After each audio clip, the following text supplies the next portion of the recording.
Bueno, buenas tardes a todos. Buenas tardes a todos los que nos siguen por la virtualidad y buenos días, sobre todo a aquellos que están viendo la sesión desde el otro lado del Atlántico.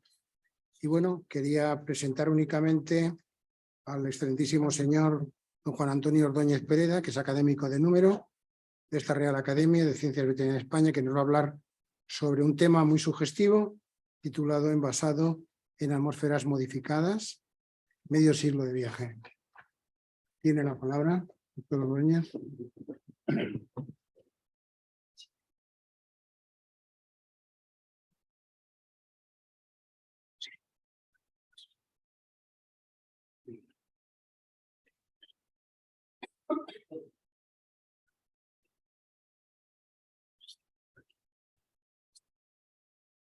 Buenas tardes, excelentísimo señor presidente de la Academia, excelentísimo señor vicepresidente, excelentísimo señor secretario, excelentísimos académicas y académicos, distinguido público.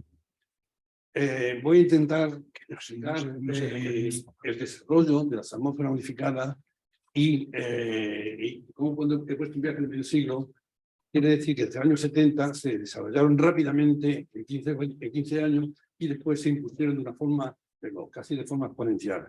Y hoy día, ya pondré al final una fotografía, y verán ustedes que se emplean para muchos productos de diferente naturaleza.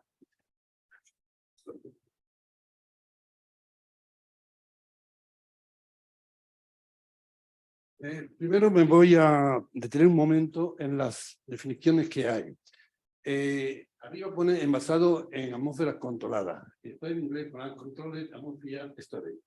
En este caso, la composición de la atmósfera se hace en cámaras, se incluye una mezcla de gases determinada y se mantiene en flujo continuo. O sea que no cambia durante el almacenamiento. Esto realmente se llama CAS, en las siglas inglesas, y se utiliza hoy día en los grandes almacenes para fruta y hortalizas, esperando que el fruto se libre al mercado. Después está el envasado en atmósfera modificada, de las letras de las siglas MAP del inglés, Modified Atmosphere Packaging, ¿no? Aquí la mezcla de gases se introduce en un recipiente barrera, normalmente bolsas de plástico, y no se cambia durante el periodo de almacenamiento. Y por tanto, la mezcla original puede variar algo dependiendo del producto que esté en el interior. Normalmente el envase que son material polimérico, son plásticos con diferentes grados de barrera. En 1979, la rama alimentaria de Marks & Spencer, St. Michael, lanza al mercado piezas en carne fresca en mar. Es aquí cuando empieza a envasarse y a comercializarse la carne fresca en atmósfera modificada. En 1980 se expande exponencialmente para productos cárnicos y a partir de entonces se utiliza para muchos productos alimenticios y también transformados. Hoy día las atmósferas modificadas se utilizan ampliamente para diversos alimentos, carnes y productos cárnicos, pescados, quesos, pan, pasta y para otros muchos. Después está el nombre envasado en atmósfera protectora. Esto es una denominación alternativa a la atmósfera modificada. Y he tenido la curiosidad esta mañana en Google en diferentes idiomas latinos y realmente este nombre solamente se utiliza en los países latinos, pero y cuando se entra en Protective Atmosphere, en inglés sale las atmósferas controladas y las atmósferas modificadas. Pero me ha llamado la atención en la Wikipedia francesa. La Wikipedia francesa dice lo que es y después dice que la sigla es RST, ya han prevalecido las siglas inglesas. Y después pone, por lo tanto, el nombre en francés es una práctica que sirve solamente para vender más, porque es mucho más atractivo para el consumidor. Pero claro, a mí no me gusta el nombre de atmósfera protectora, pero en los comercios españoles siempre se ve así. Porque protectora no quiere decir que proteja al consumidor, lo que protege es al producto. Y puede que en algunas personas, en algunos ciudadanos, se preste a un engaño, creyendo que protege a su salud. Y eso no es cierto, ¿no? Después está el envasado vacío, que es eliminar el aire hasta una presión de 50 hectopascales, Digo estos pascales porque la unidad internacional que se utiliza, ¿qué significa? A fin de cuentas, que tiene un 1,5% de oxígeno o quizás menos. También requiere un envasado con material barrera, que normalmente son los plásticos, otro tipo de envasado. Y abajo está el envasado hipobárico. Es una concentración de oxígeno inferior a la del aire y se utiliza para frutas y hortalizas. Y más abajo pone atmósfera modificada en equilibrio.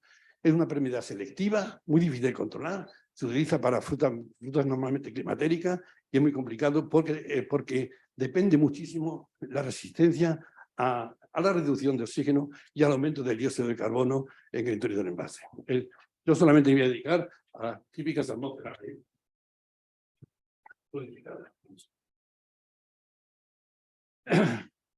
Cuando se sabía, hay que empezar por unos antecedentes, se sabía desde hace tiempo, ya se había demostrado que los envases metálicos de vidrio eran excelente barrera para los alimentos, pero naturalmente esto no se podía utilizar para las atmósferas modificadas. Y entonces se utilizaba el dióxido de carbono como un medio de inhibir la microbiota aerobia.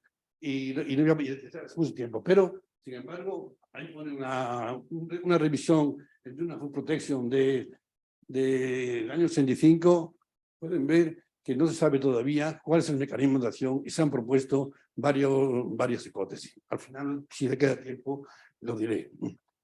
Después, entre 1927 y 1930, se utilizan las atmósferas controladas para aumentar la vida útil de frutas y hortalizas.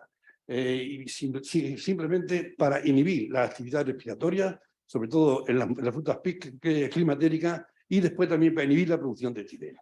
La producción de etileno es la que le llaman la hormona vegetal, que es la que acelera el envejecimiento de las frutas, sobre todo las climatéricas.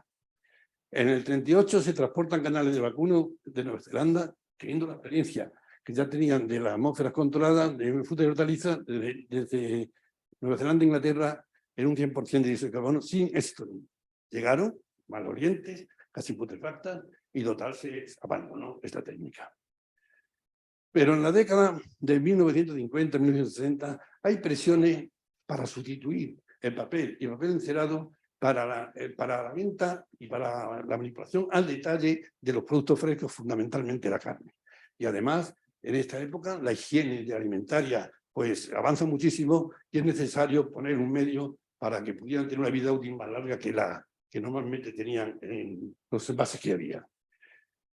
Y todo esto iba también unido al desarrollo de los plásticos. Y en 1950 se empiezan a adaptar los plásticos existentes anteriormente para uso alimentario.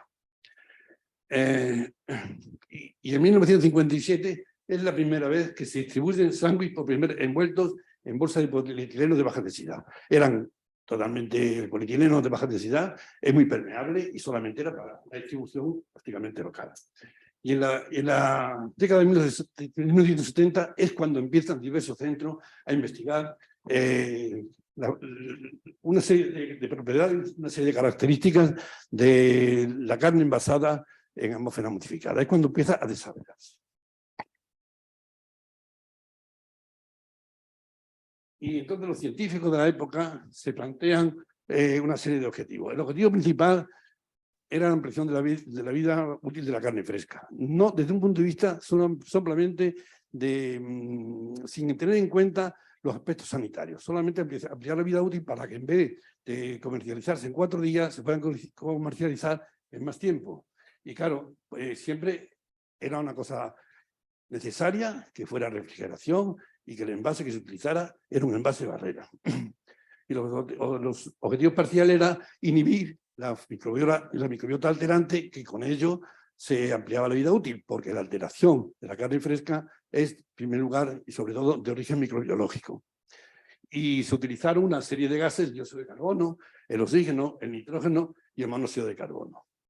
El monóxido de carbono es un gas muy tóxico, tiene una afinidad por 250 veces más que el oxígeno para la molécula de mioglobina y aún así provoca inhibición de la flora de la microbiota aerobia a grandes concentraciones. Está autorizado por la FDA en concentraciones no superiores al 0,4%. En Europa no está autorizado. Y después también había que tener las propiedades típicas de la carne. ¿Cuál era? El color.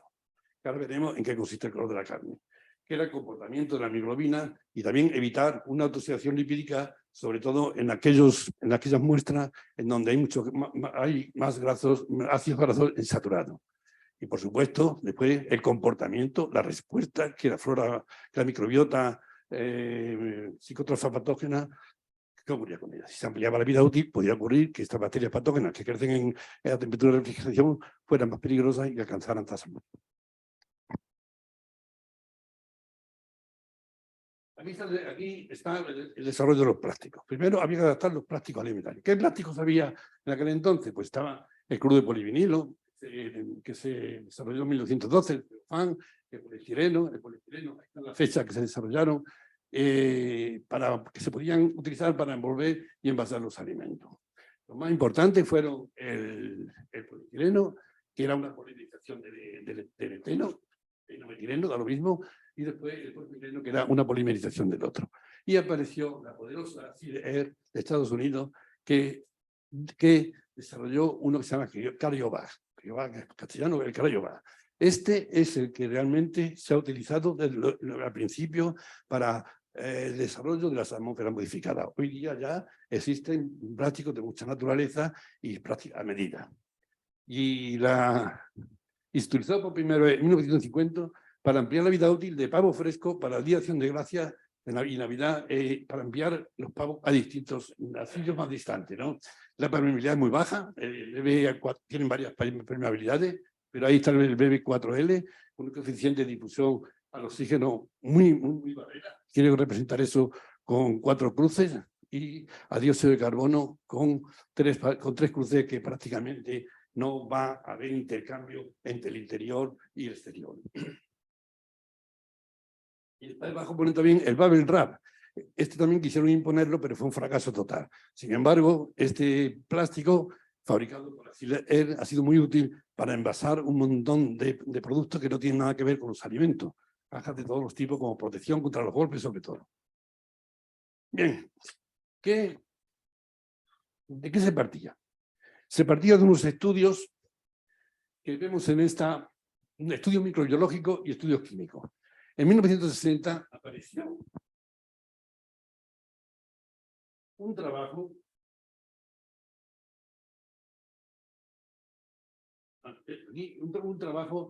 que estudiaban la evolución de la microbiota psicotrofa en función del tiempo de almacenamiento.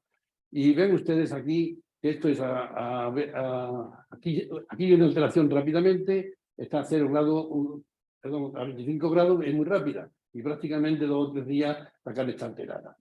Una carne de buena calidad, esta carne es de una calidad excelente, de 100 y 0,2 por centímetro cuadrado. Porque estos fenómenos son fenómenos superficiales. Sin embargo, se puede ver que la alteración a una velocidad alta no es más allá de 2 o 3 días. Y aquí, cuando la tasa de microorganismos llega a 10 elevado a 7 por centímetro cuadrado, es cuando se empiezan a detectar unos olores anómalos. En el caso de la carne envasada aeróbicamente, estos olores son pútridos. Ahora veremos los microorganismos que son normalmente compuestos sulfurados que dan un olor bastante repugnante. Y después ya aparece una síntesis de polisacáridos, que es el limo el slime, que también aparece en las carnes. Pues bien, este autor también identificó una cantidad de bacterias enorme, realmente, y yo me he preocupado aquí por ver el tiempo de generación. El tiempo de generación, que Aires, como se llamaba pues no lo ponía, pero ya ven ustedes aquí que las pseudomonas, tanto la fluorescente como la no fluorescente, son los que tienen los tiempos de generación más cortos. Y después hay otras que también se ven con frecuencia, el Acinetobacter, el Flagobacterium, el Enterobacter, etc., que los tiempos de generación son más altos y lo único que quiere decir que son de crecimiento más lento. Es por esta razón por la que prevalecen casi siempre son las pseudomonas y alguna otra bastante afín. Y aquí un trabajo muy interesante. Fíjense en la que está en el cuadro. Aquí es prácticamente la evolución de la microbiota en condiciones aerobia, esta gráfica de aquí, y esta otra gráfica es enriquecida en 20% de dióxido de carbono. Realmente es una presión de la vida útil de 4, prácticamente se duplica la vida útil.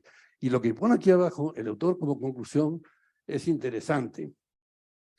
La extensión de la vida de la calle de vacuno fresca que se produce por esta inhibición del 20% de CO2 podría ser importante en términos de transporte de carne de vacuno fresca en vehículos refrigerados desde el oeste al este de Canadá, 4 o 6 días de tránsito. Quiere decir esto que proponía que una atmósfera de CO2 se podía trabajar sin más, en un contenedor, en un vehículo de punta. Aquí tenemos la parte bioquímica, la parte química-bioquímica, la hemoglobina. Hay una foto muy bonita de la hemoglobina, que la he cogido de internet, por supuesto, de Wikipedia y o demás, ¿no? La hemoglobina es una proteína globular, con un grupo proteico, la globina, y en el centro tiene un átomo de hierro que está unido, aquí se ve mejor, por 4 anillos pirónicos y el centro es de hierro. Y se une a la globina, a la parte proteica, por un aminoácido que es la histidina. Y aquí en el esquema está el hierro en el centro, con 4 enlaces unidos a nitrógeno que forman el anillo pirónico. Y después están en el plano. Y después perpendicularmente está la histidina unida a la globina y después una sexta posición, que se llama sexta posición de coordinación, donde puede haber agua, porque está en el medio jugoso, en el caso normal, con el hierro en estado ferroso, y se aloja una molécula que tenga el mismo poder electrónico.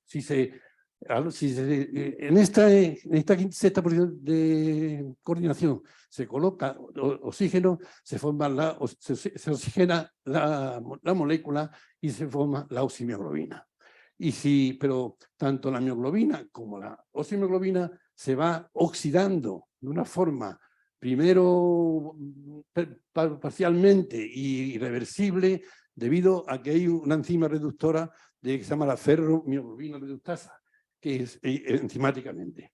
Pero llega un momento que esa enzima se desactiva, está muerto, por supuesto, en un trozo de carne, y se oxida de una forma irreversible. Y es la metamioglobina oxidada. Y la principal diferencia que tanto en la oximioglobina como en la mioglobina, el hierro está en posición ferrosa y aquí está en posición férrica, sea oxidado. Y aparece un color totalmente pardo, oscuro. En el caso de la hemoglobina se diferencia de la mioglobina, que son 4 moléculas. Esta es estructura terciaria y la hemoglobina tiene estructura cuaternaria y tiene 4 moléculas y sirve, su función es transportar el oxígeno. Sin embargo, la mioglobina transporta el oxígeno en los músculos y acúmulo también. Y aquí una gráfica, aquí también es prácticamente lo mismo esto, donde se coloca el oxígeno en la sexta posición de coordinación. Y esta gráfica,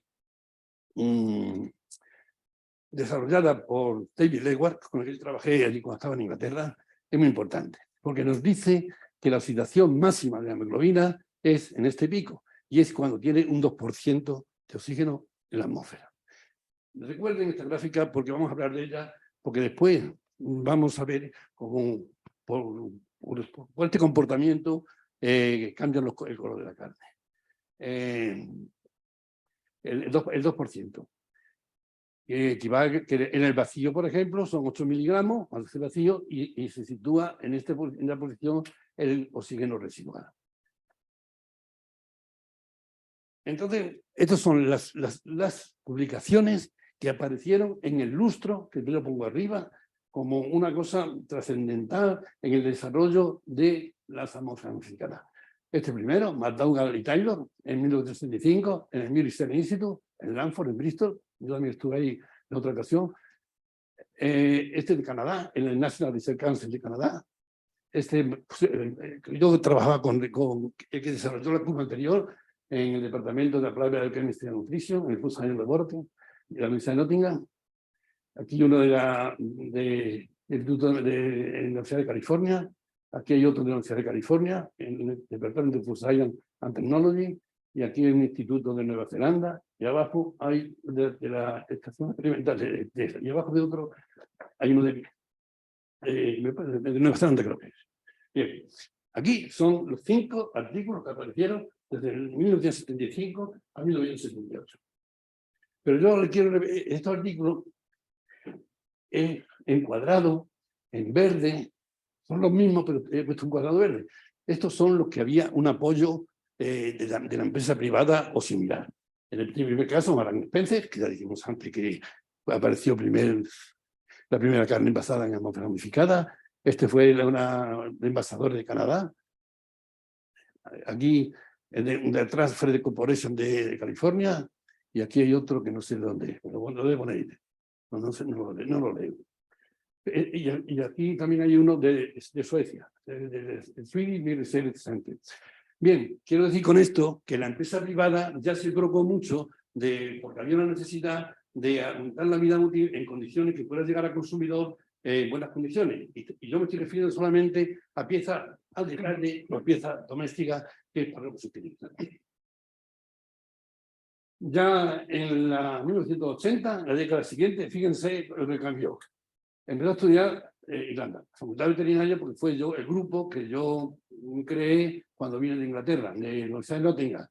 En Estados Unidos, 1, 2, 3, 4, 5, 6, 7, 8 universidades y algunas más. En Japón, en Finlandia, en Canadá, otra en Australia, en la Universidad de otra de Canadá, otra de Reino Unido y en el SAIO de Australia. O sea, que empezó a multiplicarse los centros a raíz de los resultados que se iban viendo para establecer las condiciones mejores para el desarrollo de la economía.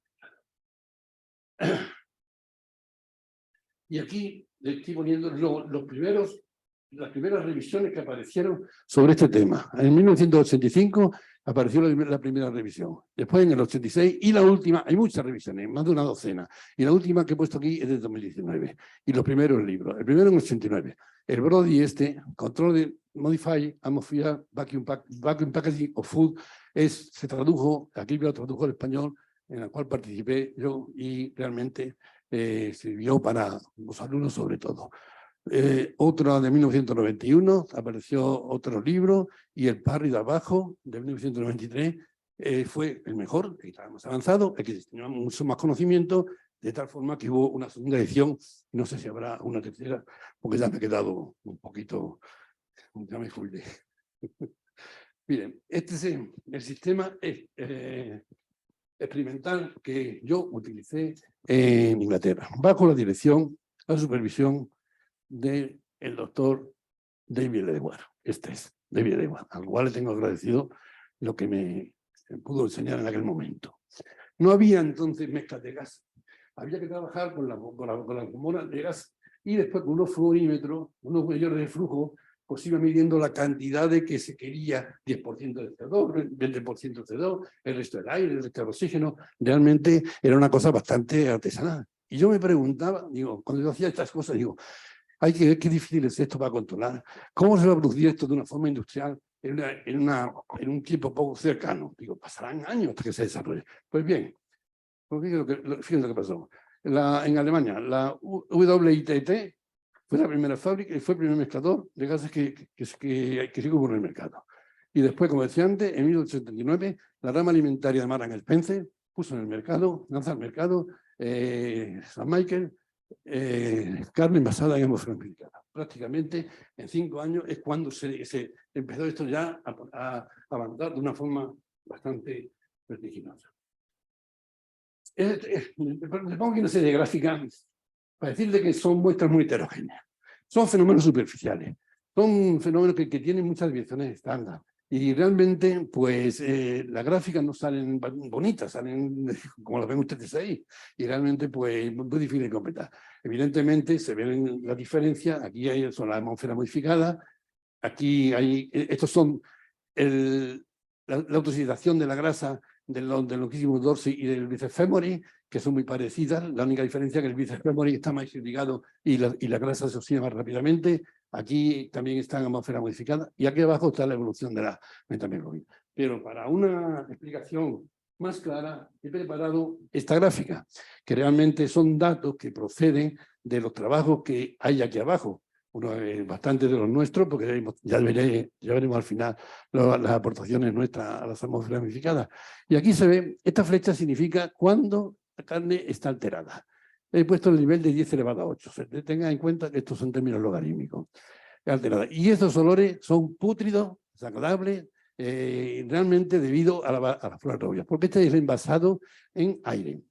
Después, aquí hay dos gráficas superpuestas, la de dióxido de carbono en aire 2080 y dióxido de carbono oxígeno 2080, porque a fin de cuentas la microbiota se evoluciona de una forma diferente. Y aquí son dos flechas. Esas son dos flechas, quiere decir, son también un símbolo de alteración, pero no tan agresivo, porque ya veremos por qué no es tan agresivo, porque la microbiota que predomina y que domina, el resultado es la que ha sustituido a la veloz crecimiento de la flora aerobia, de la microbiota aerobia. Perdone que diga de vez en cuando microflora y microbiota, porque todavía casi no me acostumbro. Y realmente, ven ustedes, pues aquí, si ponemos este nivel de alteración, son 5 o 8 días, y aquí vendría prácticamente una duplicación. Pero tengan en cuenta que este nivel inicial de bacterias es de una carne muy higiénica porque se hace experimentalmente en el laboratorio con bastante higiene y realmente no da tiempo. Pero cuando se hace en la industria, evidentemente esto va a estar mucho más contaminado y se considera normalmente que una carne con una higiene microbiológica, una calidad microbiológica buena, es del orden entre 3 y 10⁴. O sea, 1000, 10.000 por centímetro cuadrado. Y aquí están las bacterias que dominan en cada caso. En el caso del aire, la pseudomonas, que lo dijimos también antes, el género Moracella, el género Alteromona, el género Acinetobacter y las Enterobacterias. Todos son gran negativas. Y después hay otras en menor cantidad que son gran positiva y gran negativa. Pero cuando se aplica CO2, dióxido de carbono a la atmósfera, entonces inhibe la microbiota aerobia. ¿Y qué ocurre? Pues predominan otras que crecen más lentamente porque los tiempos de duplicación son también más altos. En consecuencia, la ampliación de la vida útil se debe justamente al crecimiento más lento de esta microbiota. Y en el caso de la atmósfera de 20% de CO2, pues predomina Brocatis demofacta, una bacteria muy parecida a Listeria, pero no es patógena, por supuesto, una flora elástica, lactobacilo y algunas enterobacterias, pero Brocatis demofacta. Y cuando es a vacío, que es esto, esta de aquí, que es cuando se amplía más la vida útil, predomina Lactobacillus, una bacteria láctica, y Brocatis demofacta en segundo lugar. Cuando se pasa a vacío, la microbiota láctica, la bacteria láctica, no pueden utilizar nada más que sustancias de bajo peso molecular. Y realmente hay muy poquitos en la carne. Hay mucha proteína, pero no tienen las enzimas proteolíticas suficientes para degradar las proteínas, como por ejemplo ocurre en el caso de la pseudomonas. Y entonces se quedan prácticamente sin nutrientes. Y esto se puede prolongar mucho tiempo.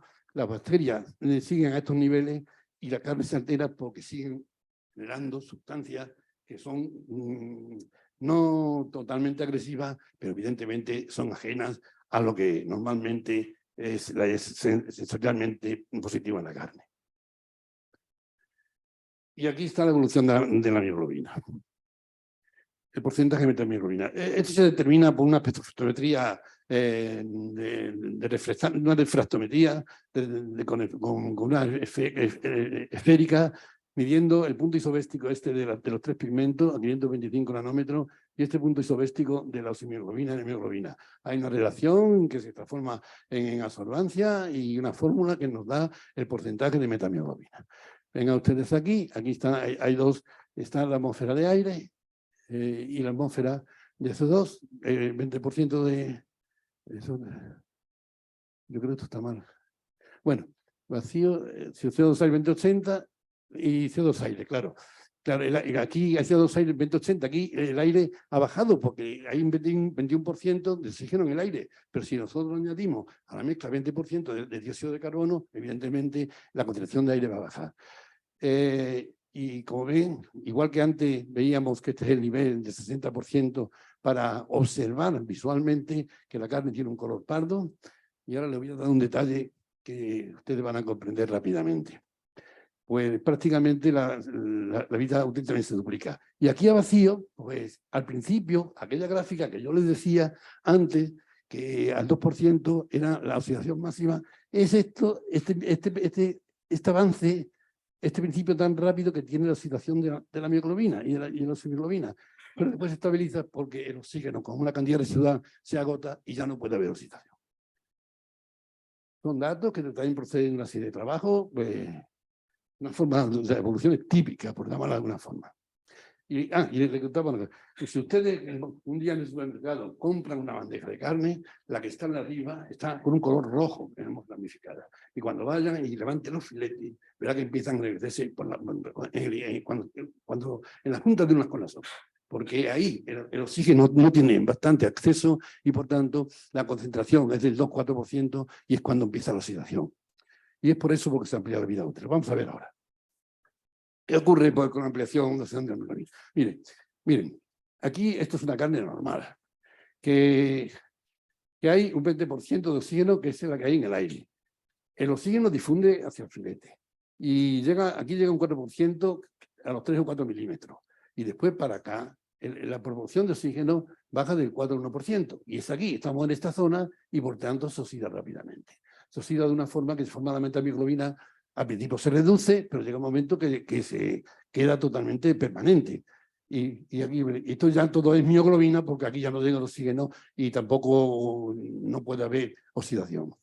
¿Y qué ocurre cuando la atmósfera es 80%? Esto se amplía porque la difusión no son 3 milímetros, sino llega un poco más, y 8 milímetros, y aquí estaría la fase de oxidación más rápida, con el 4% de oxígeno, y por ello empieza la oxidación por aquí, y después va avanzando a medida que se desactiva la enzima reductasa, llega un momento en que se pone todo marrón, porque carne como carne. Esta es la explicación de por qué aumenta la vida útil en relación sensorialmente con el calor. ¿Qué pasa con la oxidación?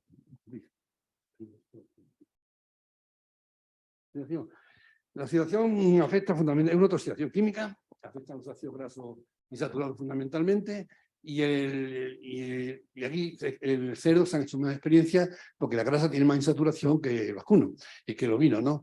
Y entonces, pues eso se mide con un índice que es el índice TBA, que es ácido tiobarbitúrico, que el ácido barbitúrico no detecta una sustancia resultante de la oxidación que es el malonaldehído. Y por tanto, el nivel el índice TBA es los miligramos de malonaldehído que hay por 1000 gramos de carne, por kilo de carne. Y cuando llega a un índice de 6 por ahí, es cuando ya se observa el olor a carne. Es una oxidación totalmente química. ¿Qué ocurre? Aquí está la atmósfera de aire, en unos triángulos blancos, que pasa que no se puede seguir haciendo la muestra porque se ha alterado.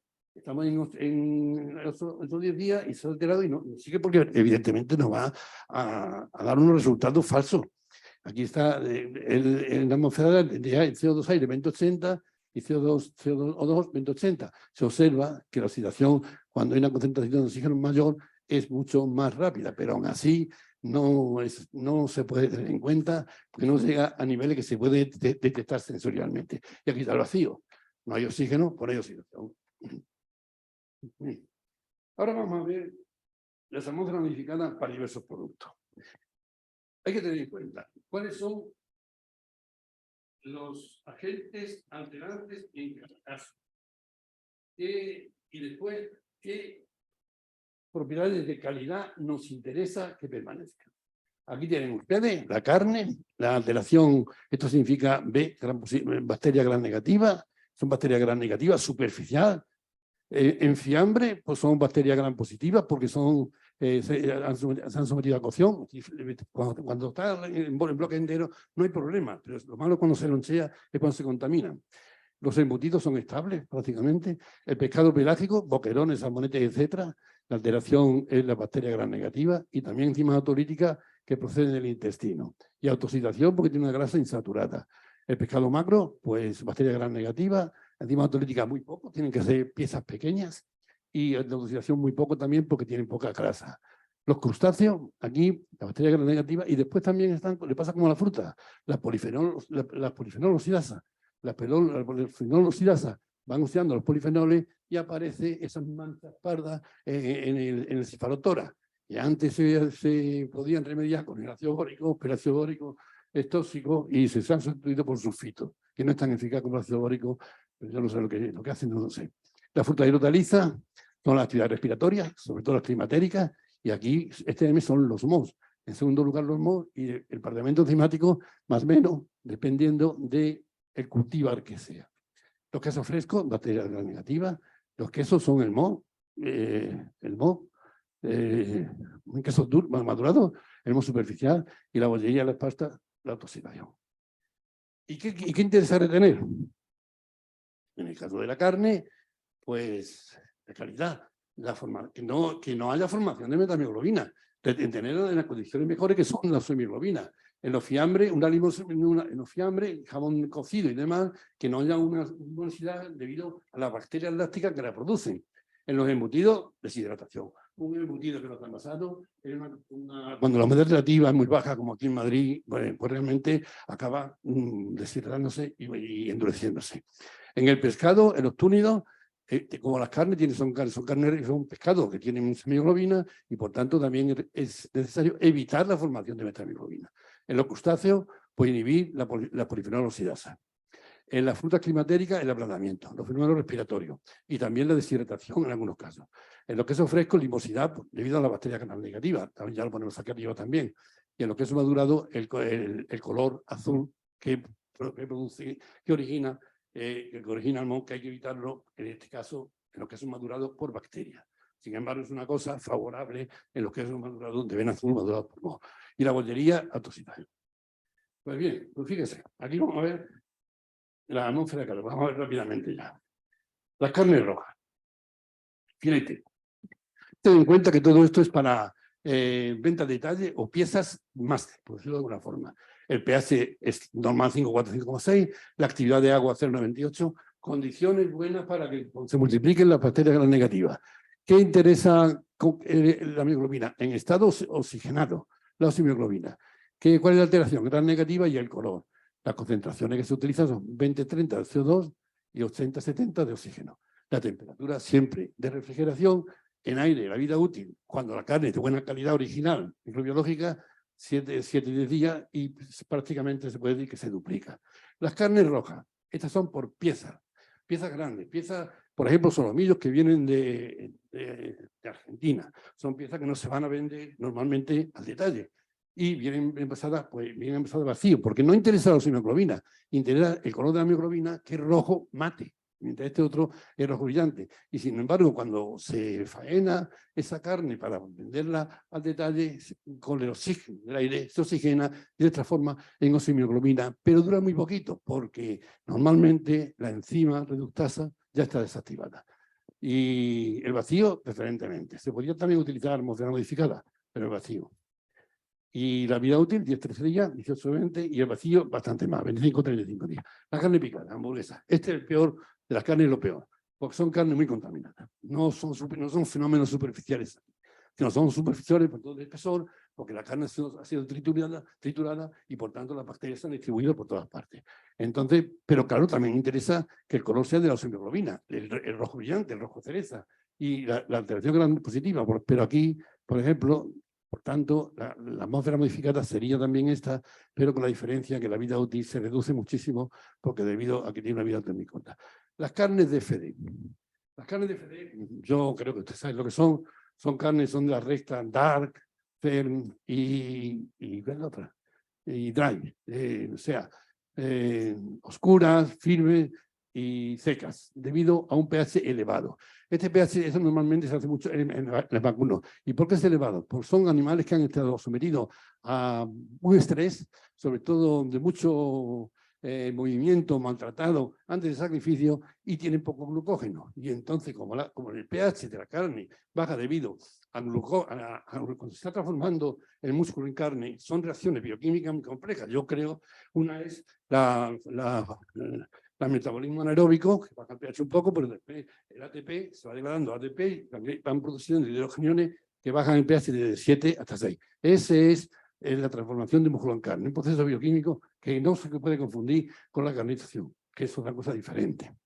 Y después la carne de FD. Entonces lo que interesa también es la hemoglobina, pero aquí ya son carnes con un pH más elevado y por tanto van a crecer más rápidamente. el porcentaje de 40-50% de CO2 y 60-50% de nitrógeno. La vida útil muy corta. Prácticamente yo creo que esto ni siquiera se hace. La carne de ave. La carne de ave no tienen muy poquita mioglobina y por tanto, con que no hace falta que sea oximioglobina el color. Tiene un pH naturalmente elevado y las concentraciones son muy parecidas a las anteriores y con una vida útil parecida.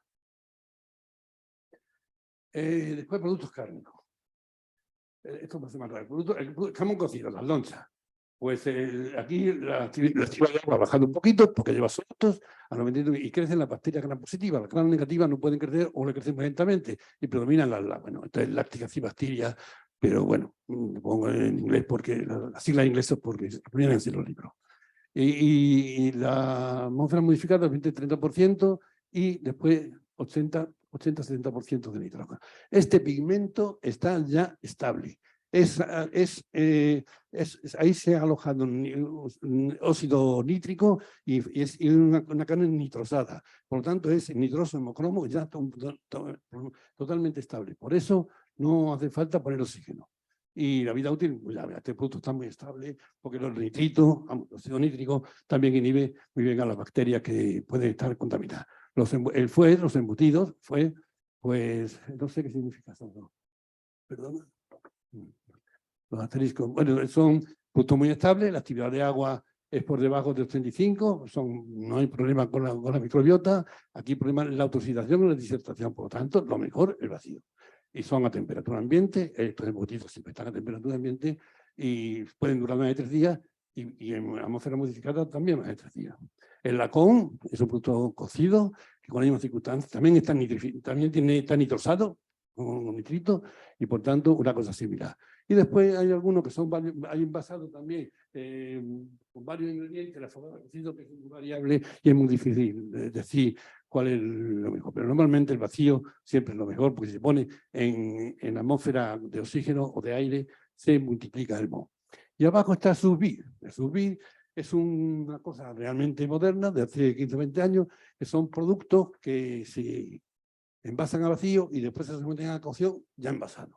Ahí no hay problema de ningún tipo, todas las bacterias que no son esporuladas se han destruido, quedan las esporuladas, pero las esporuladas no crecen a temperatura de refrigeración y solamente habría que preocuparse un poquito quizás de Clostridium botulinum tipo E, que se dice que crece hasta 3,3 grados centígrados, pero la producción de toxina botulínica será muy baja.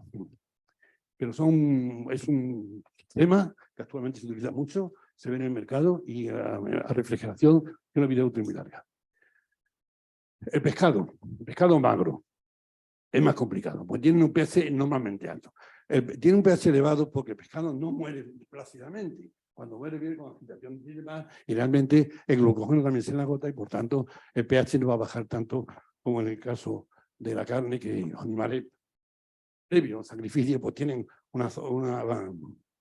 un tiempo de reposo para recuperar el glucógeno.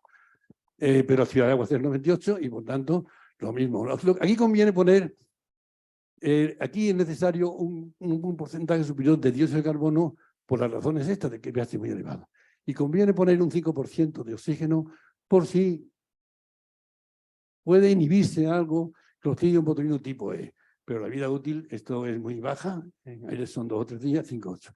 El pescado graso pequeño, esto es mejor, no es recomendable porque esto se altera rápidamente. Los boquerones, los salmonetes y todo eso, y los jureles y todo eso. Es muy bueno, pero eso aparte. El atún de las almadrabas tiene mucha mioglobina, y por tanto se comporta como la carne, a excepción del pH, que el pH es muy elevado y por tanto es necesario aumentar la concentración de dióxido de carbono para que produzca la inhibición. Los langostinos, por los langostinos igualmente de perecedero, con la diferencia que tiene los polifenoles se pueden oxidar y se produce la melanosis. Y aquí hay que añadir quizás un sulfito, fuente de SO2, y el envasado mejor está vacío. El sulfito está puesto delante. Después hay una carne, no sé. Bueno, Bueno, son productos que he puesto de aquí, es una cosa que no he trabajado en esto, pero bueno, el conocimiento que tengo de las atmósferas modificadas, pues realmente pues me dicen que serían las atmósferas que yo utilizaría para estos productos. Frutos secos, estable microbiológicamente con una actividad de agua de 0,60. ¿Qué problemas tiene? Los ácidos grasos poliinsaturados. ¿Dónde está? Poliinsaturado. La alteración o oxidación. Nada de oxígeno, nada. Vacío es lo mejor. De la temperatura ambiente son estables microbiológicamente. En aire son 30 días porque se oxidan los ácidos grasos insaturados y en atmósfera modificada puede durar meses. Las pastas, pues tanto de lo mismo, prácticamente lo mismo porque la alteración son oxidaciones. El turrón ha sido una ideal, el envasado que hacen ahora, que antes se enranciaba, se comían navidades, se enranciaba ya en el mes de marzo y abril, pero ahora con el vacío, pues realmente dura hasta el año que viene, sin ningún problema. Los quesos duros, el problema es el moho azul, envasarlo a vacío y la vida útil pues, muy larga porque son productos microbiológicamente estables. Los cítricos no hay problema, tienen una vida útil ya de por sí muy larga. Y las pastas y las frutas climatéricas, el problema es la respiración. Y aquí en la respiración, lo que son atmósferas gas controladas, en donde son los almacenes que hay en Lérida y en muchos sitios que lo producen, que tienen una reducción del oxígeno en la atmósfera y un aumento del CO2. Es diferente, muy variable, porque son muy diferentes unos cultivars a otros. Probablemente en cada almacén saben muy bien el tipo de fruta que tienen y el tipo de variedad de manzana o de pera y lo tienen bastante controlado. Claro, hay que preocuparse de los patógenos, porque claro, los higienistas de los alimentos dijeron, si se aumenta la vida útil de la carne y de los demás productos, puede ocurrir que las bacterias patógenas ciclotrofas pues, se multipliquen y lleguen a números mayores. Aquí hay un estudio, aquí hicimos un estudio nosotros con García de Fernando, el primer autor, no soy el último que no está aquí puesto, con un catedrático de la Universidad de Atenas y un profesor, un doctor del Furesel de Norwich. Aquí están dos ejemplos de a 7 grados y 7 grados. Carne de cerdo y carne de pollo. ¿Qué diferencia hay? La carne de cerdo tiene un pH normal, 5,5, y la de pollo tiene un pH elevado. En aire, se ven aquí, a 4 grados multiplica, tenemos citosa, se multiplica, a la hidrófila se multiplica también, y si no tiene política se multiplica. A vacío, más o menos, que quiere decir que no es...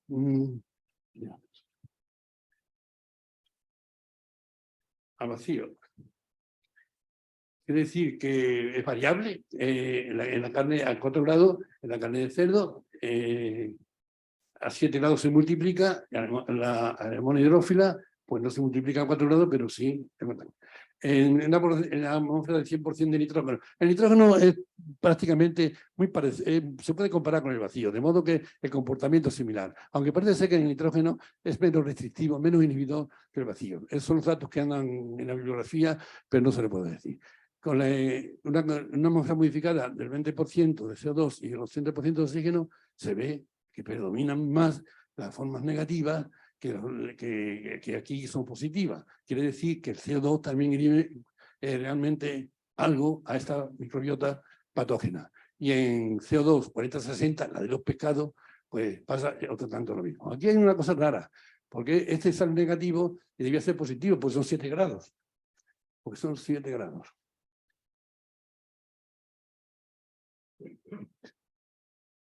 Y aquí lo hemos atribuido probablemente al crecimiento se ve inhibido por la gran concentración de oxígeno que tiene. O sea, una concentración excesiva de oxígeno puede inhibir la decisión de la política. Bien, son datos que ahora también. Y ahora, estos son las aportaciones que ha hecho el departamento nuestro a las atmósferas modificadas. Empecé yo cuando vine de Inglaterra, de la etapa postdoctoral, y un trabajo firmado con David Lewart, y realmente a partir de ahí pues hemos hecho pues carne picada, lonchas de cerdo a través de la vida útil. Aquí está en una revista española, la de Liata, carne de cerdo refrigerada, carne y productos, indicadores de alteración en carne y productos cárnicos. Aquí son cambios químicos fundamentalmente. Aquí está el atún. López Gálvez, este es el hijo de la doctora Gálvez, que hizo la tesis doctoral conmigo, este era monocitógeno, en cerdo, en porco y en tarque, el pavo, en fin. Y también están aquí Listeria monocitógene y Aromonas hydrophila y algunos otros. Y después también nos hemos dedicado a divulgar estos trabajos por algunas partes. Por ejemplo, estuve en el Parque Central de Ingeniería Militar, que me invitó entonces el doctor Tormo, fue el que me invitó, en la facultad, a cual me parece un reconocimiento porque fue un gran amigo y un gran profesor y un gran militar. En la Facultad de Farmacia, en la Universidad Internacional Méndez Pelayo, en el Gobierno de Navarra, en la Real Academia de Ciencias de Sevilla, en el Ayuntamiento de Madrid, en un congreso de microbiología de los alimentos de Lérida, en la entrevista esta de divulgación, alimentación, quimio-tecnología, curso de verano de Almería y algunas cosas. Y el último lo escribí para la revista del Colegio Oficial de Veterinario Badajoz, pues yo estoy colegiado allí y me pareció que podía hacerlo. Estos son lo que se ve en el mercado. En un mercado. Ahí hay basado de muchos tipos, no puedo saberlo en este. Aquí, muy pequeñito, aquí el filete, hay chorizo fresco, aquí son solomillo, aquí son frutos secos, son almendras, todos son atmósfera. Aquí probablemente se ve que no es vacío, porque el vacío lo deformaría. Ese es el problema del vacío, que si da un vacío grande deforma el producto. Y esto será probablemente una atmósfera de nitrógeno, que es un gas inerte. Ya le voy a enseñar una última diapositiva. Esta diapositiva es carne picada, no como carne picada como acá. La carne picada no debe, desde el punto de vista de la legislación europea, no debe llevar ningún aditivo.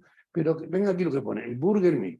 La burger meat esta es una cosa que introdujeron los británicos en la legislación europea, porque ellos utilizaban allí a una carne que le añadían sulfito, y el sulfito, el SO2, se puede colocar en la sexta posición de coordinación de la mioglobina y formar un fonioglobina. Y la fonioglobina es un elemento estable y el color es también bonito. Pero también está en la burger, aparte de eso, lleva también a muchos aditivos, sulfito por supuesto, en la que le hace vida útil y después también el color y lleva también algo de almidón y algunas cosas que de fórmula y está basado en la función modificada probablemente con un 20% de un signo y un 80% de eso. Sí. Quiero decir al final que realmente ha sido una tecnología que se desarrolló en 10 años, prácticamente una década, pero con conocimientos previos que había ya, de la potencia de la ambientaliza, la potencia de alimentos y tecnología en el mundo. Y ha llegado a ser una cosa totalmente extrema. Y en muchas casas hay sí, el vacío no es una panacea, el vacío es saludable. Yo tengo amigos, como es vacío, tengo que pasar, la máquina pasa el vacío, pero no puedo pasar. Porque el vacío con el tiempo, donde la bacteria le damos comunidad. El vacío es bueno cuando ya el alimento, el producto es microbiológico. O sea, los todo eso, esas máquinas domésticas que existen, se pueden utilizar sin ningún problema. Pero yo creo que he cuidado por calidad de vida, pero no es tan bien. Si el cliente para que ya a la mejor, bueno, la ciudad puede hacer su solución.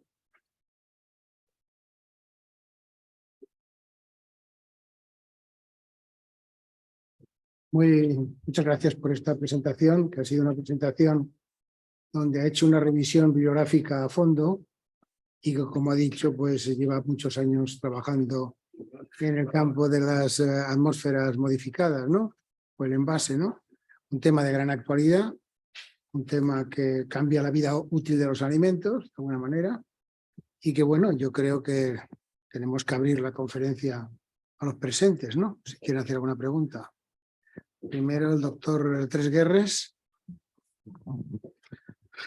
Lo primero, quiero felicitar porque, sobre todo para una persona que está un poco más separada de estos temas como soy yo, en el ámbito médico y no en el ámbito veterinario, me ha resultado muy, muy interesante. Pero la pregunta que yo le quiero hacer tiene que ver más con mis aficiones culinarias que con otra cosa. Y es, usted está dando, hay unos datos sobre cuánto tiempo se mantiene la carne en atmósfera normal o en atmósfera modificada, etcétera, etcétera. Pero, ¿qué es lo que hace que si yo lo que conservo es media canal de un animal que pesa 400 kilos o 200 kilos, la pueda madurar, como dicen en términos objetivos, durante hasta lo mejor un mes o 2 meses en atmósfera absolutamente normal y a 5 grados de temperatura y aguante perfectamente y no aguanta si está luchada? Yo creo que vamos a buscar ayudar para que pases al detalle y esas más.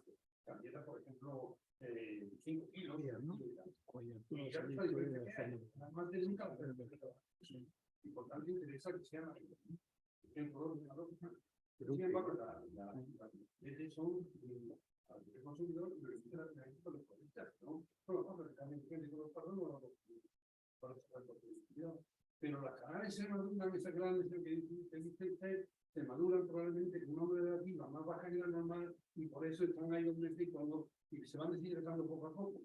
Se concentra el producto y por eso estas carnes están por ahí, carnes maduradas, están concentrados es verdad que maduradas, claro. Es verdad que las canales tampoco tienen una superficie tan vulnerable como la carne, ¿no? La que tiene una zona aponerosis, ¿no? Y bueno, no es tan fácil la materia, pero siempre con una persona no la entrega. Y tiene una para que se deshidraten un poco. Todos los productos de los frigoríficos se deshidratan. En la cámara de los quesos se deshidratan. Y las cámaras de los quesos normalmente están a la cámara llena para que la humedad relativa le ponen la permanente. Si es muy difícil mantener la humedad relativa a los niveles del 90, hay que estar continuamente inyectando la bóveda. Y todas esas cámaras que nos han puesto en las facultades no se pueden limitar. Y nosotros hemos terminado con cámaras miniaturas. Miniaturas que no se pueden mantener a pesar de si no, va a bajar la humedad relativa y el producto se va a yo creo que las canales no serían en todo caso en atmósferas controladas. Se van al vehículo, están o en almacenes, que se van el flujo continuo de los gases que tampoco se puede, hoy todas las empresas, algunos metálicos, los gases de las mezclas que están. Muchas gracias. Muy bien, la doctora Cuellar. Bueno, yo también quiero expresar mis felicitaciones al doctor Ordóñez. Y quería hacer una pregunta, porque todos los alimentos que hemos estado viendo durante la exposición suelen ser alimentos, pues carne, pescado, muy puros. Y quería saber si esta técnica también se puede emplear, por ejemplo, en comidas preparadas, si hay algún estudio o si en el mercado esto existe, si hay algún alimento que no funciona bien con estas atmósferas modificadas, porque bueno, se ha visto que no le va bien o que no, al final pues no es viable y quería saber exactamente.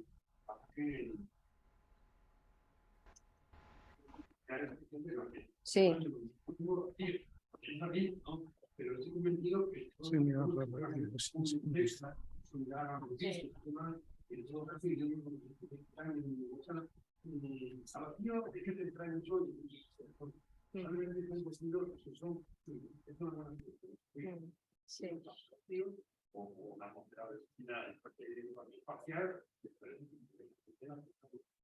Sí, porque yo, por ejemplo, lo que sí que he visto en el mercado, que hay comidas preparadas que las someten a un proceso que se llama a mucha presión. Alta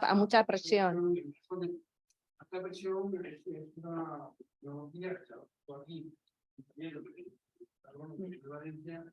para el mundo de vista sanitario. Sí, eso es. Para la tasa de bacterias cuando el caso no llegue a la persona Es la norma que hay en todo. Sí. Entonces, para eso es para que son muchos. Muy pocos países, seguros que quedan realmente sin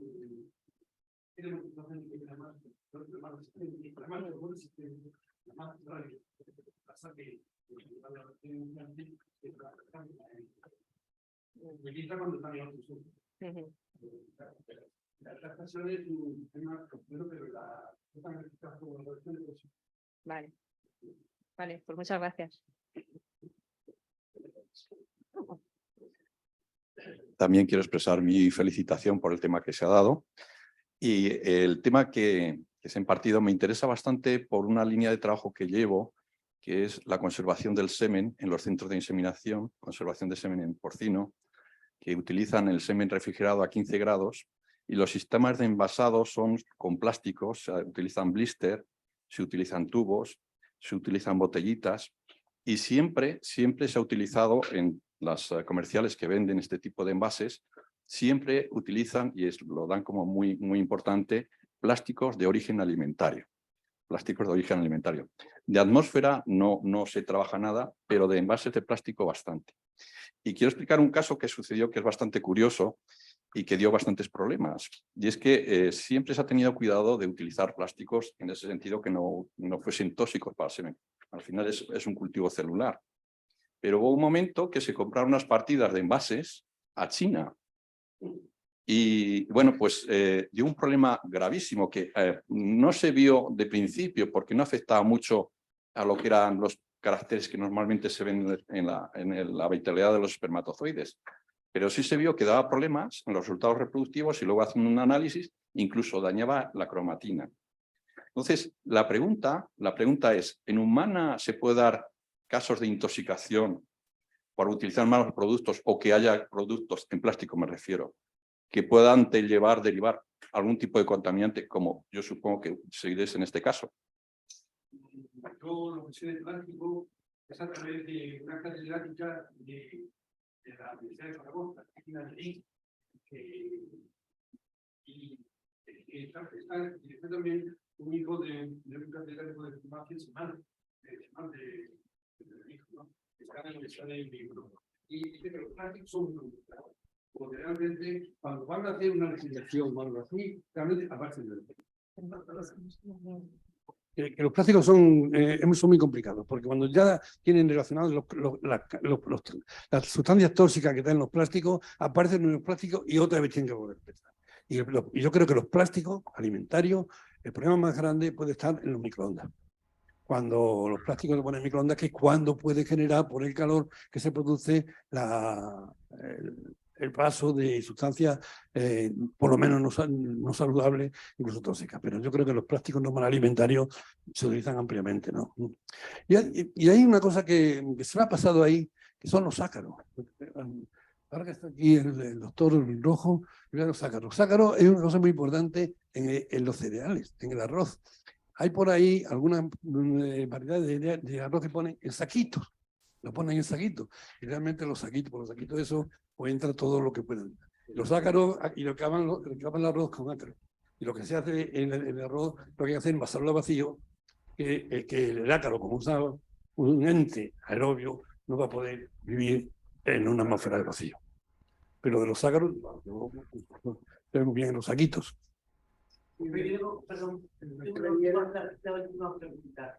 Pero como a ver, eso, ¿vale? Bueno. Si los plásticos se deben utilizar para conservar los alimentos, sobre todo el congelador, cuando vamos a comprar la carne, compramos el filete, pero no todos los filetes en el mismo día. Congelas unos cuantos porque los tienes para toda la semana, o para el mes, o para lo que sea. Entonces, ¿en qué los congelamos? ¿En cristal? ¿En plástico? ¿Y cuánto tiempo se puede tener congelado? Porque esa es la otra. Nadie te dice cuánto tiempo es la duración de la conservación del tiempo que lo tenemos en el congelador. Así como un producto fresco te viene hasta el 27 de marzo y después del 27 de marzo se te estropea. Pero ¿cuánto tiempo lo tienes que tener congelado? Tampoco sabes. Voy a contestar. Mira. Los plásticos alimentarios realmente no hay problema normalmente. he visto antes el caso de la microondas, porque está sometido a una temperatura elevada y se pueden congelar. Lo que pasa es que para mí la congelación de las carnes frescas, a mí es una cosa que no me parece lógica, porque la congelación que hacemos en los hogares nunca es una congelación como hacen las industrias. La velocidad de congelación es mucho más baja y lo primero que hacen los cristales que se forman de agua, romper la fibra. Y cuando se descongela siempre sudan los fluidos que han pedido la calidad. Pero claro, si no hay otra forma de hacerlo, no hay más remedio que hacerlo. Pero no es lo mismo. O sea, hay personas que compran el solomillo en Asturias, que vienen con el solomillo y lo ponen a congelar. ¿Sí? Ha costado 30 euros el kilo de solomillo. Y es una pena congelar ese producto, ¿no? Y después, lo que sí se puede congelar muy bien, en plástico, lo que sea, son los platos guisados, porque se han sometido normalmente a calor y las enzimas se han destruido. O sea, se han destruido. Y lo único, porque en los productos frescos todavía hay lipasas que pueden actuar, aunque muy lentamente, a temperatura de refrigeración. Pero todas las enzimas, las proteasas, las peptidasas y todo eso se ha destruido con el calor y se conservan muy bien en estado de congelación. Los productos guisados con sus cosas. Pero es que El doctor García Romero tiene, siéntese porque sí. está haciendo una pregunta por la nube, que son muy grandes las sensi. A ver si puedes escuchar bien. Sí, buenas tardes, gracias, señor presidente. Quería en primer lugar agradecer la magnífica exposición y resumen que ha hecho el profesor Ordóñez de todo este periodo, incluyendo tanto aspectos microbiológicos como físico-químicos y bioquímicos, y que solamente puede hacer alguien que ha estado trabajando desde el principio y de manera intensa en este campo. La pregunta va orientada a un poco el futuro de estas atmósferas modificadas. Requieren envases generalmente de plástico y está claro que hay una tendencia cada vez a reducir el consumo, los alimentos que implican el uso de plásticos de un solo uso.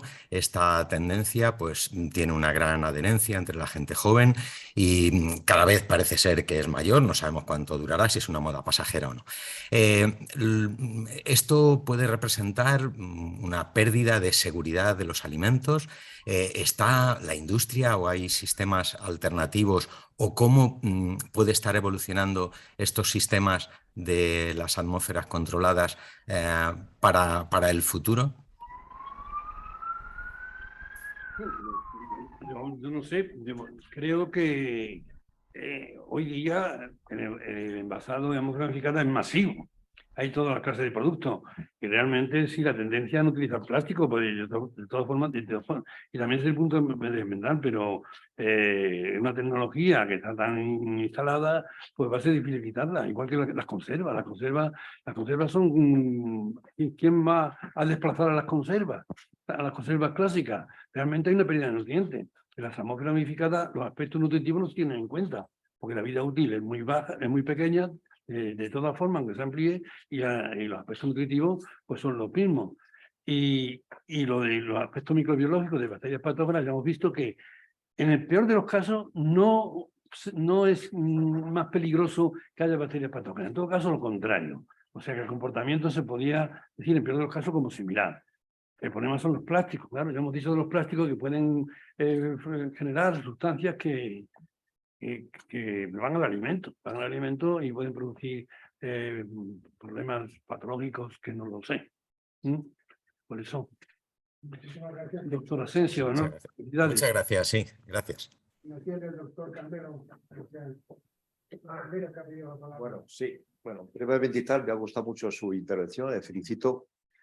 Nosotros ya trabajamos, pero a nivel de gestión, hace años en tecnologías post cosecha. ¿Cómo? En tecnologías post cosecha para conservación de alimentos con atmósferas modificadas con el Consejo Superior, ¿no? Es interesante, pero mi pregunta iba, por ser conciso, el otro día, en una reunión que hubo en Andalucía sobre, bueno, había diferentes empresarios, ¿no?, que se dedican a ese tipo de tecnologías y había también a agricultores dentro de lo que es agricultura ecológica.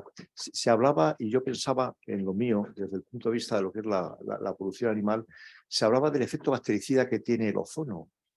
El ozono, sí, perdón, y que se está aplicando, por ejemplo, para el control de plagas y enfermedades por ejemplo, del olivar, ¿no? Hay mucha gente con tecnologías que ya incluso se están vendiendo a los agricultores. Y yo pensaba ahora, y es la pregunta que le hago, es decir, ¿qué papel puede tener el ozono como bactericida, como biocida, en conclusión, en relación con los productos cárnicos, ¿no? Es decir, Sí, que, no sé, vi una tecnología interesante, no contaminante, ¿no? Dentro de un mundo, dentro de lo que es la obsesión por la sostenibilidad, ¿no? De los sistemas que hay ahora. Y bueno, cuando vi su charla, su conferencia, me interesó mucho. Y era saber su opinión, qué aplicabilidad puede tener el ozono en estas cuestiones que usted tan importantes y tan interesantes nos ha hablado, ¿no? Y bueno, le felicito por su El intervención. oxígeno el oxígeno molecular es un gas que no es letal, oxidante. Lo que pasa que la evolución nos ha aportado una serie de enzimas que luchamos contra el oxígeno. Las más importantes son la oxidimutasa, la peroxidasa y la catanasa. Y por eso vivimos aquí. El ozono es un superóxido. Y realmente será, no cabe duda que será bactericida, probablemente muy bactericida. No tengo experiencia, pero sí también le puedo decir que sería muy oxidante. Y y sería muy perjudicial para las grasas porque el lanzamiento, la oxidación de la grasa se provocaría muy pronto y además la oxidación de las grasas es un proceso autocatalítico. Y una vez que empieza, no es muy difícil pararlo. Es mejor detenerlo al principio. Y el ozono seguro que sería superoxidante. ¿Destruiría las bacterias? Pues probablemente sí. Eso no cabe duda porque es muy letal, pero produciría un perjuicio a la calidad de los productos. O sea, que es más interesante en la agricultura que en ganadería. Bueno, sí. Productos agrícolas, desde el punto de vista de control de plagas y enfermedades, que en ganadería. Bueno, cuidado con los productos, con los piensos, que los piensos tienen muchos ácidos grasos insaturados.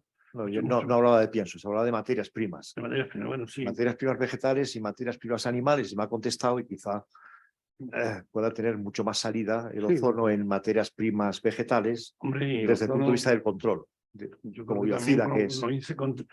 También sería bastante letal para los insectos, parásitos y demás, porque son sustancias muy oxidantes en el fondo. Gracias, primero García Romero. A continuación, el doctor Sabio Jiménez me ha pedido la palabra. Muchas gracias, señor presidente. En primer lugar, como no puede ser de otra manera, quiero felicitar al doctor Ordóñez por su magnífica conferencia sobre atmósferas modificadas y controladas. Yo tengo un problema, que es que me tira el trabajo. Yo estuve trabajando 47 años en el Instituto del Frío. En el Instituto del Frío, lo primero que hice cuando llegué fue, en el año 1970, trabajar con atmósferas modificadas y controladas. El primer producto que empleamos, después de seleccionar mucho, fue el monóxido de carbono, como bien indicó él. Claro, este trabajo se hizo por la siguiente razón. En aquella época, en los años 70, la paridera del cordero era cada 6 meses había una producción de corderos. Entonces había esas piezas de cordero, había que conservarlas 6 meses. Entonces lo que se hacía era medias piezas, como preguntaba él, canales, semicanales, se ponían en atmósferas modificadas y controladas con monóxido de carbono, fundamentalmente. Y esto en congelación era un resultado magnífico. Claro, el problema es de lo tóxico y el manejo, ¿qué tal? Bueno, estos trabajos no han aparecido aquí, como es lógico, porque están en alemán, están en la revista Milchwissenschaft en el año 1970-78. Son 4 trabajos sobre congelación de corderos en atmósferas de monóxido de carbono. Luego también quiero continuar con el siguiente tema, que es los embalses plásticos y no plásticos. Vino una persona que nos dio una conferencia sobre la transferencia de los componentes plásticos a los alimentos. Y entonces se fabrican todo tipo de plásticos con todo tipo de componentes, con más o menos transferencia del plástico al alimento, porque es una cosa que hay que tener muy presente y se han hecho estudios sobre ello. O sea, hay plásticos de todo tipo y condición que se pueden utilizar para cualquier tipo de producto porque ya están seleccionados y estudiados. Otro de los temas que quiero comentar es el siguiente. El tema del ozono. En las cámaras frigoríficas para productos vegetales, frutas y hortalizas, se utiliza como cuando normalmente los productos vegetales y los demás se conservan en recipientes, en atmósferas modificadas. Si pensamos en los plátanos, por ejemplo, se traen los plátanos en verde, luego se tienen en cámaras, se conservan y se maduran, y cuando se van a sacar al comercio se hacen así. Entonces, el ozono, cuando se vacía una cámara, que es todo dentro y todo fuera, se limpia, se oxigena y se sanea perfectamente, se higieniza totalmente y se mantiene en atmósfera de ozono, porque es un antifúngico muy potente.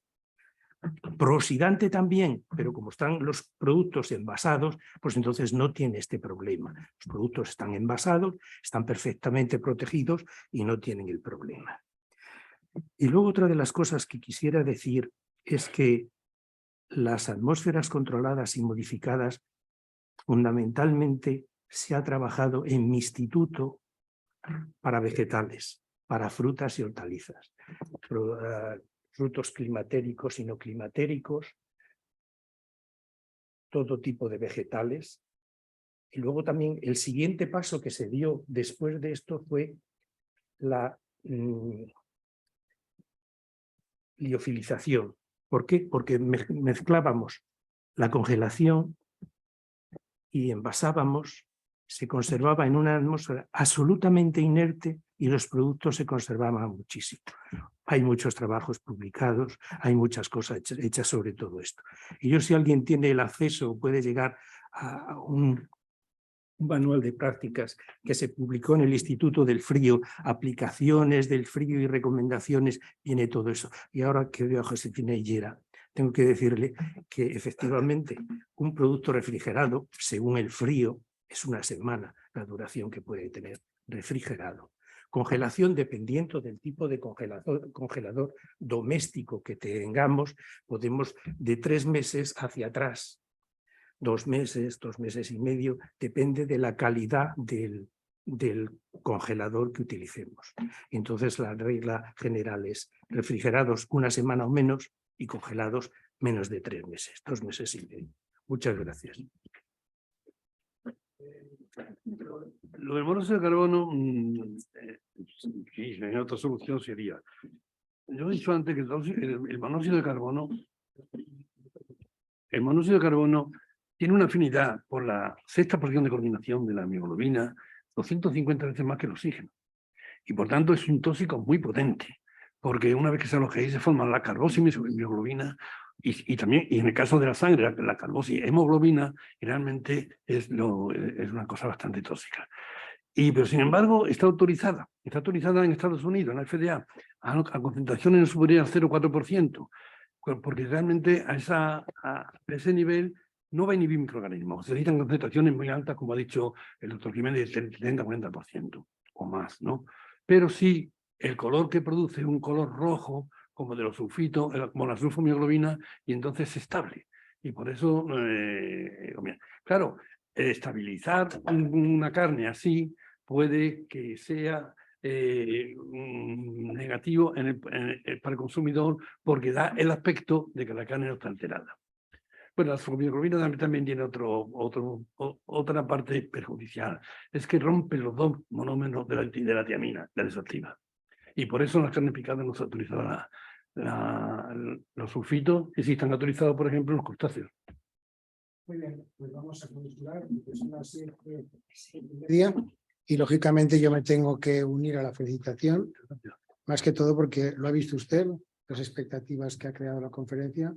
Ha habido muchas intervenciones y realmente pues yo creo que esto es lo más bonito que hay en una academia, ¿no? Que la gente pueda pues hacer una crítica constructiva, y algunas veces pues una crítica aportando nuevos conocimientos, ¿no?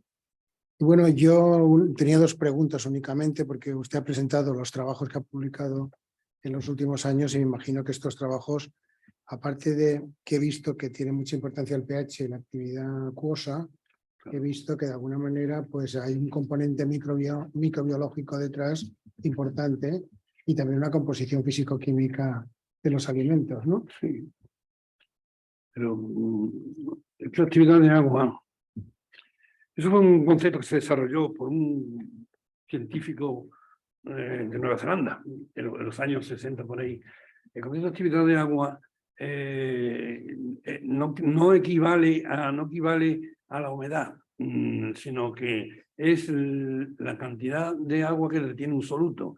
Y, por ejemplo, una solución saturada de cloruro sódico tiene una actividad de agua de 0,75. Ya es estable totalmente.